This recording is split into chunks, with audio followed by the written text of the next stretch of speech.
Life had a funny way of unfolding in our small, suburban corner of the world. I, Nancy, navigated the steady ebb and flow of life as a bank teller, while my husband, Tom, managed the intricate dance of municipal politics. Our home was a testament to Tom's family, a house passed down through generations, now echoing with the remnants of our conversations and debates.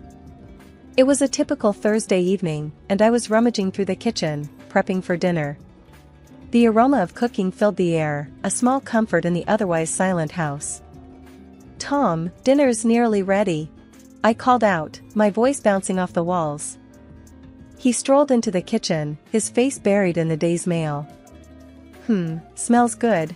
What's the occasion?" His voice carried a hint of sarcasm, typical after a long day at the office. "Just trying to keep things interesting," I replied, setting the table. "You know, spice up our routine." Tom smirked, dropping the pile of envelopes on the counter. "Routine is good, Nancy. Keeps things predictable." That was Tom, always preferring the predictable, the controlled, and the comfortable. I often wondered what ran through his mind as he sifted through city issues, what dreams he chased within the confines of his calculated world. As we sat down to eat, the conversation drifted to mundane things, the leaky faucet, the Jones' new car, and the upcoming city council meeting. It was all so painfully normal until the mention of my family. "So, your nephew's coming this weekend?" Tom asked, his fork pausing midair. "Yeah, they are. Bobby's got a soccer game nearby. Thought they'd crash here afterward," I replied, trying to gauge his reaction. Tom's face hardened slightly. "Great, more chaos. Just what we need." "Oh, come on, Tom. They're just kids. Plus, it's nice having family around, don't you think?" I chided, hoping to lighten his mood. "Family's fine in small doses. But your brother's kids, they run around like wild animals. And that farm smell seems to follow them here." His words stung, an all too frequent reminder of the life I left behind and the world he never understood or cared to. "They're just excited, Tom. And they're my family." "They're part of me," I said firmly, my patience waning. Tom sighed, putting down his fork. I know. But can't they just tone it down a bit?" I shook my head, frustration simmering beneath the surface. "They're kids, Tom. They don't tone it down. That's what kids do. They play, they laugh, they make noise." The rest of the meal passed in a tense silence, the clinking of cutlery against plates filling the void between us. It was in these moments that I felt the distance growing, the gap widening between his world and mine. The morning buzzed with the usual flurry of activity, the kind that fills every working household. I was gulping down my coffee, already running through the day's tasks in my head, when my phone rang. It was an unusual time for a call, and seeing my brother's name flash on the screen sent a ripple of worry through me. "Hey, Jake, what's up?" I answered, trying to keep my voice even. "Nancy, it's Dad. He's sick, real sick." Jake's voice was strained, each word heavy with concern. I felt the air leave the room, my hand tightening around the phone. "What do you mean sick? What's happened?" "He's got cancer, Nancy. It's bad. The doctors are talking all sorts of treatments, but it's gonna cost a fortune." Jake's voice broke, the reality of our situation setting in. My mind raced, thoughts of Dad, the farm, and those childhood days flooding back. Okay, let's figure this out. How much are we talking about? I can help." I could hear the hesitation in Jake's voice. "It's a lot, Nancy. More than any of us got. They're talking about treatments, chemo, maybe more. It's all just a lot." My heart ached, an overwhelming urge to fix it all taking hold. "I'll talk to Tom. We can use some savings, maybe get a loan. We'll find a way." With a heavy heart, I hung up and turned to find Tom standing in the doorway, a questioning look on his face. "Everything okay?" he asked, his voice laced with a casual concern. I took a deep breath, the weight of the news anchoring me to the spot. "It's my dad. He's sick, really sick. Cancer. It's bad, Tom. Tom's expression shifted, the news landing with a thud. Jesus, Nancy. I'm sorry. What do you need? We need money for treatment. A lot of it. I want to help, Tom. I need to help, I said, the words tumbling out, a mix of desperation and determination. Tom ran a hand through his hair, the gears turning. Money, huh? That's gonna be tight. But, okay, we'll look at our finances, see what we can do. I nodded, the first wave of relief washing over me. Thank you. I knew I could count on you. The rest of the morning was a blur, calls to the hospital, more conversations with Jake, and a deep dive into our savings account. The numbers swirled before me, daunting yet necessary. This was family, and nothing was too big or too hard when it came to family. The day Dad arrived at our place was one I'd been dreading and longing for in equal measure. Tom had been oddly agreeable about Dad staying with us, which should have been my first clue that something was off. As soon as Dad's car pulled into the driveway, I rushed out, my heart aching at the sight of him.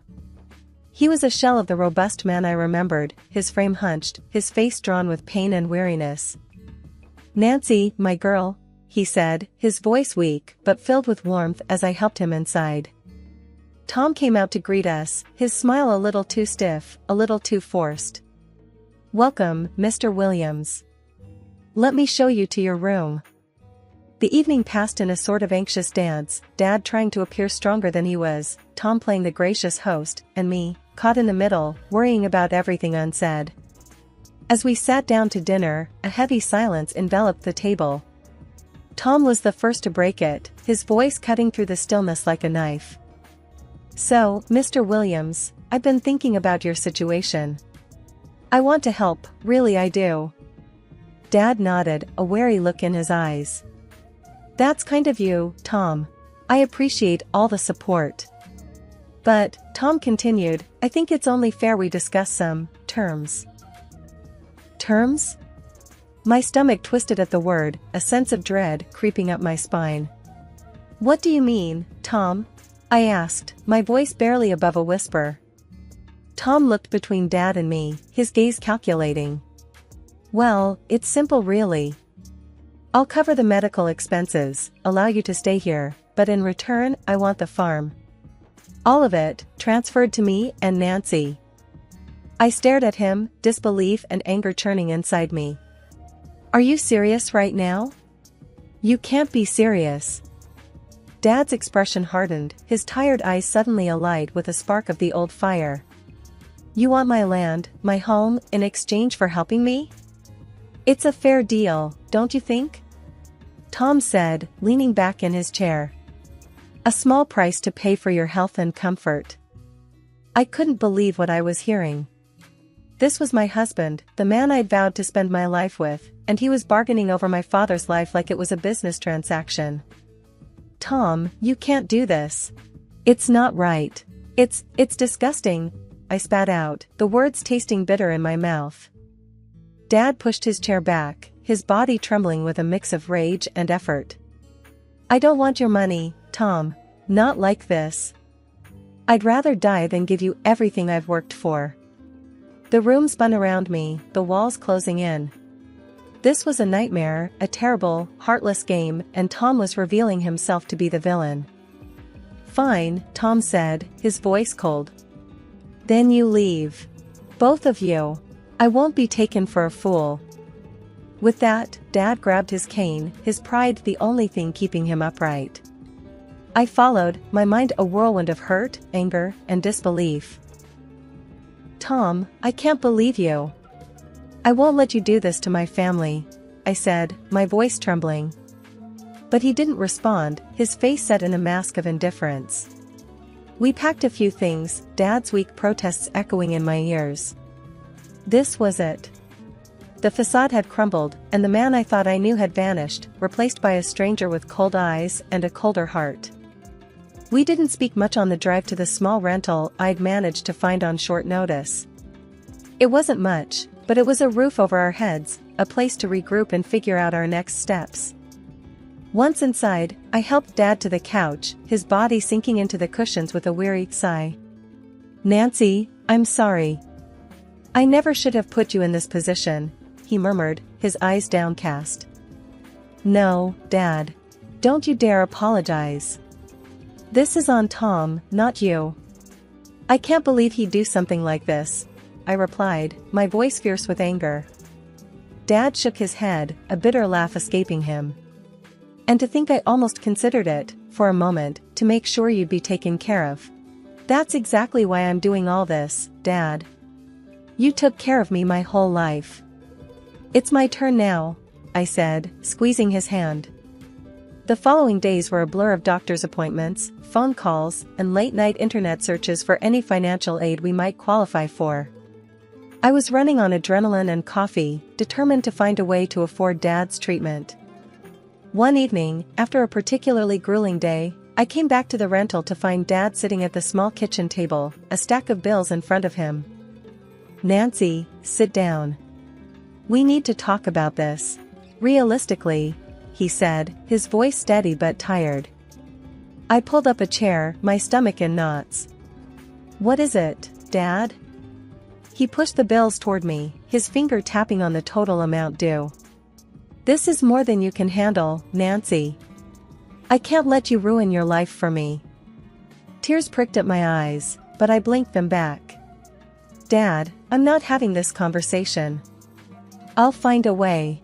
We'll find a way. Together." Dad reached across the table, his rough hand covering mine.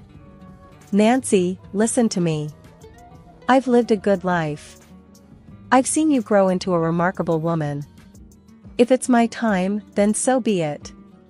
But you have so much more to live for. Don't let this destroy you." I shook my head, pulling my hand away. "No. I refuse to accept that. We're going to fight this, Dad. Until the very end." The determination in my voice seemed to give Dad a small spark of hope, or perhaps he just didn't have the heart to argue any further. We spent the rest of the evening in a quiet, mutual understanding, both of us too stubborn and too scared to consider giving up. Days turned into weeks, and despite the ever-present shadow of illness and financial strain, we found small moments of joy, old stories retold, laughter shared over simple meals, and quiet evenings watching whatever was on TV. It wasn't much, but it was ours, and for the moment, it was enough. 3 months had flown by in a blur of hospital visits, a relentless battle against the merciless tide of illness. Despite our best efforts and boundless hope, my father's condition deteriorated under the weight of the aggressive cancer. It was a losing fight, but one we endured together, with the stubbornness and heart that characterized our simple, hardworking family.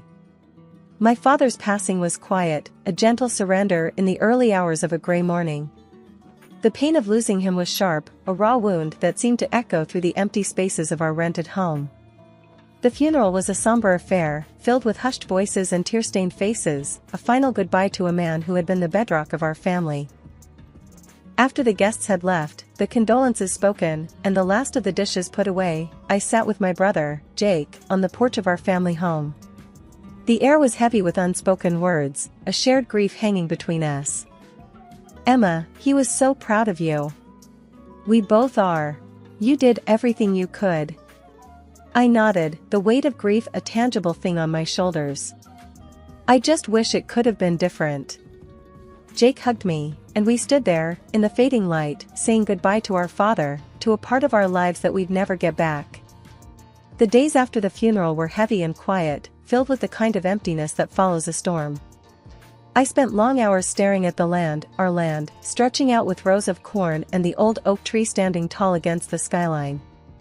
It was more than just soil and crops, it was Dad's legacy, a testament to his life's work. Jake and I had been going through Dad's papers, trying to sort out his affairs, when I stumbled upon a series of letters and notes. They were inquiries and offers on the land, some dated back a few months, others more recent. Each one hinted at the value of the land, suggesting it was set to skyrocket with the city's expansion plans. "Jake, look at this," I called out, my hand trembling slightly as I held out the papers. He came over, his eyes scanning the documents quickly. What the hell? These offers are huge, Nancy. And they're all pretty recent. I nodded, the pieces of the puzzle starting to click into place. It makes sense now. This is why Tom was so eager to get his hands on the land. He knew about this, somehow. He knew and tried to use Dad's illness to pressure us into signing it over. Jake's face darkened, a mix of anger and disbelief etched into his features. That snake. Using our own dad's sickness for his gain. We've got to do something about this, Nancy. I agreed, the fire of determination igniting within me. We will. We'll make sure this land stays in the family, just like Dad wanted. And as for Tom, he's going to regret ever trying to cheat us. The next few days were a whirlwind of activity. We met with lawyers, talked to the city planners, and started to piece together a plan. The land was indeed about to become very valuable, and we were determined to protect it, to ensure it benefited the family and honored Dad's memory. But as we dug deeper, the reality of the situation became clear. We were up against more than just greedy land speculators, we were dealing with a network of information and influence, and at the center of it all was Tom. One evening, as Jake and I sat exhausted from another day of meetings and calls, the phone rang. It was Tom, his voice smooth and eerily calm. Nancy, we need to talk. I've been hearing things about the land. I think we can come to an agreement, something beneficial for both of us. I felt a surge of disgust listening to him, the man I had once loved, now nothing more than a conniving stranger. There's nothing to talk about, Tom. You tried to cheat my family, to take advantage of my father's death. You're not getting a single inch of that land, I replied, my voice steely and resolute. Tom let out a dry laugh. Nancy, don't be naive. This is business. I was just trying to secure our future, our wealth. Let's meet, discuss this like adults. I clenched the phone tighter, the anger boiling inside me. The only business I'll be discussing with you is the divorce. You'll be hearing from my lawyer, Tom. Goodbye. The days following my final conversation with Tom were fraught with a tense anticipation. Jake and I had enlisted a sharp-witted lawyer, Mr. Henderson, who specialized in estate and property law. He was a no-nonsense type, with a keen eye for detail and a deep understanding of the underhanded tactics used by those looking to exploit others. We sat in Mr. Henderson's office, the walls lined with legal tomes and certificates, as he laid out the strategy. Now, Nancy and Jake, I've seen this type of thing before. Wealthy individuals trying to cash in on insider information. It's illegal and immoral. We're going to fight this, and we're going to win. I nodded, my resolve hardening. What do we need to do? I want to make sure Tom pays for what he tried to do. Mr. Henderson adjusted his glasses, his eyes sharp. First, we gather all the evidence. The offers on the land, the communications from Tom, anything that can show his intent and knowledge of the land's value. Jake leaned forward, his brow furrowed. We've got plenty of that. Emails, letters, even some voicemails he left Nancy. Good, Mr. Henderson replied, that's a start. Next, we file for an injunction to prevent any sale or transfer of the land until this is resolved. That will protect your asset. The next few weeks were a blur of legal motions, affidavits, and tense waiting. Tom, it seemed, was not going down without a fight. His own lawyers were pushing back, painting him as an innocent party, just trying to take care of his sick father-in-law. But we had the truth on our side, and slowly, the evidence began to pile up against him. The turning point came when one of Tom's associates, caught up in another investigation, decided to turn state's evidence, providing a direct link between Tom and the speculators looking to buy the land. The day we received the news, Jake and I met at the local diner, a spot we'd come to frequent for its strong coffee and quiet corners. Nancy, this is it. This guy's testimony is going to nail Tom. He's not getting out of this, Jake said, a hint of triumph in his voice. I sipped my coffee, the bitterness a match for my mood. Good. He deserves everything that's coming to him. I just wish it hadn't come to this, you know? Jake reached across the table, his hand covering mine. I know, sis. But you're doing the right thing. Protecting the land, our family. It's what Dad would have wanted. The trial was a spectacle, the media latching onto the story of a local official caught in a web of greed and deceit. Tom's face was plastered on every news outlet, the details of his scheming laid bare for all to see. And when the verdict came down, guilty on all counts, I felt a strange mixture of relief and sadness. Relief that justice had been served, but sadness for the man I had once loved, now just a shadow of his former self. The courthouse steps were behind us, the weight of months of legal battles lifted. I took a deep breath, the air tasting fresher, sweeter somehow. Jake and I walked in silence, each lost in thought, until we reached the old diner that had become our haven. Sliding into the booth, the familiar clatter of dishes and murmur of conversation wrapped around us like a comforting blanket. Jake ordered us coffee, and we sat, the steam curling up between us. You know, Nancy, I think this is the first time I've seen you look relaxed in months, Jake said, a small smile playing at the corners of his mouth. I laughed, a genuine, light sound that felt foreign after all this time. Yeah, it's over, isn't it? I can finally move on, start fresh. He nodded, his eyes warm. You've got a whole new life ahead of you, sis. What's the plan? I stirred my coffee, the spoon clinking against the mug. Well, I've been thinking. I want to do something with the land. Not sell it off or anything, but maybe start a community garden, or a space for kids to learn about farming. Something that would make Dad proud. Jake's eyes lit up, enthusiasm radiating from him. That's a fantastic idea, Nancy. You always had a knack for dreaming big. I'm in, whatever you need. We spent the next hour talking excitedly about the possibilities, the dream taking shape between us. It felt good, right, to be planning for the future instead of reeling from the past. As we left the diner, the sun setting in a blaze of orange and pink, I felt a sense of peace settle over me. The fight was over, but the journey was just beginning. I made my way to the small apartment I'd called home since leaving Tom. It was modest, but it was mine, a sanctuary from the world outside. Opening the door, I stepped inside, the quiet enveloping me. I wandered over to the window, the view stretching out to the city skyline in the distance.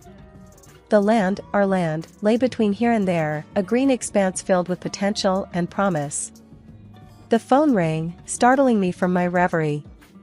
I picked it up, a familiar voice on the other end. Hey, Emma, it's Lucy, from the bank. I heard about everything, and I just wanted to say, if you need anything, we're all here for you. I smiled, touched by the offer. Thanks, Lucy. I appreciate it. Actually, there might be something. I'm thinking of starting a project on the land, something community-focused. Maybe the bank could be a part of it? Lucy's excitement was palpable, even through the phone. Absolutely, Emma. That sounds amazing. Let's set up a meeting, talk about what you need. We'd love to be involved. Hanging up, I felt a surge of excitement. The project was more than just a dream now, it was a possibility, a real, tangible future. I sat down, a small notebook and pen in hand, and began to jot down ideas, plans, names. The page filled up quickly, a testament to the flurry of thoughts and hopes swirling through my mind. It was a new beginning, not just for me, but for the community, for the legacy of the land. And as I wrote, I could almost feel Dad's presence, his quiet strength and unwavering support guiding me forward. The path ahead was uncharted, filled with challenges and opportunities, but I was ready. Ready to build, to grow, and to thrive. This was more than just a new chapter, it was a whole new book, and I was the author, pen in hand, ready to write a story of hope, perseverance, and renewal. The end was just the beginning.